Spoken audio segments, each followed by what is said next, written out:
Question 38. For all a greater or equal to 0, the absolute value of negative a to the third minus a negative absolute value of 3 squared equals what? Okay, so the tricky thing here, all of these negative signs and parentheses, we need to simplify this down so we know what we're working with. We know what we're working with. Okay. So let's start with this first term here first. So the absolute value of negative a, well, the absolute value of anything just makes it positive, right? So let's say we had absolute value of negative 3. That equals 3, right? It's just the positive version of this. So if we have negative a inside there, it's going to become positive a. So we can get rid of our absolute value bars and we can get rid of our negative sign because those things together will just make it positive. So we have a to the third first here. So actually we can get rid of j and k right off the bat.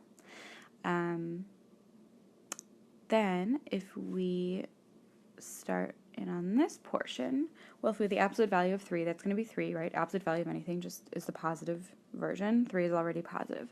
So we have negative, negative. We get rid of our absolute value bars, squared. And then we take this 3 squared as a term first. This negative sign here is outside of that. So you can, if it helps, you can think of this as negative 9, right? If we perform that squared function first.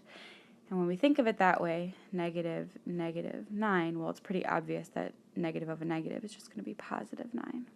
So here, oh, yeah, and the answer choices give it to us in terms of 9, not 3 squared anyway.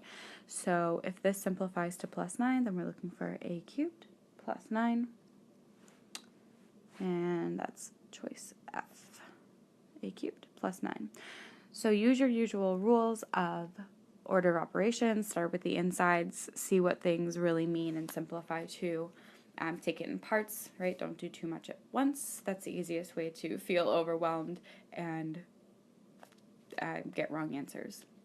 So just take it one thing at a time.